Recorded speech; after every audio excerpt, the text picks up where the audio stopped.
Let's work on the movement of the first-person controller.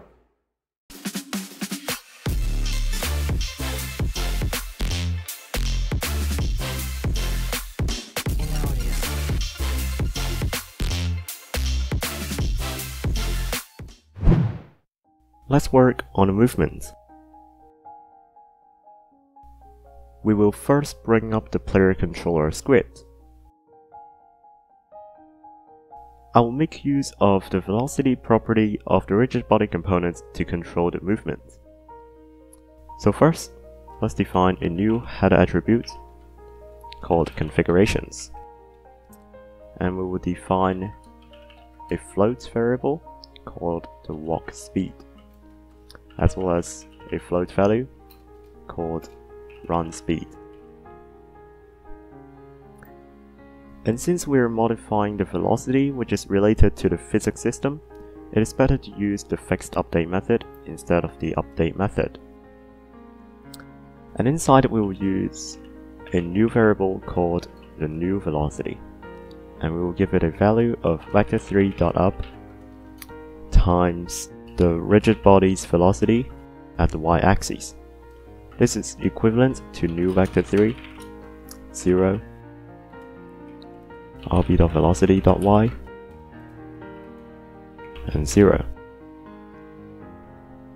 This simply retains the vertical velocity of the rigid body while discarding the forward and horizontal velocity. And now we will work on a new variable, which is a float, called the speed. And since we have the walk and the run speeds, we need to give a final result. So here I will use the input.get key code.left shift, and if this is true, then we do run speed, otherwise we use the walk speed. The input.getKey method simply checks whether a key is pressed. It takes a key parameter and returns a boolean. So now we have the new velocity and the target speed declared. Let's go ahead and write the velocity code. So for the x velocity, I will use the input.getAxis horizontal times the speed. And for the new velocity.z, I'll use the vertical axis instead. Inside the project settings, there are many input axes that you can configure. So finally, let's apply the new velocity to the rigid body.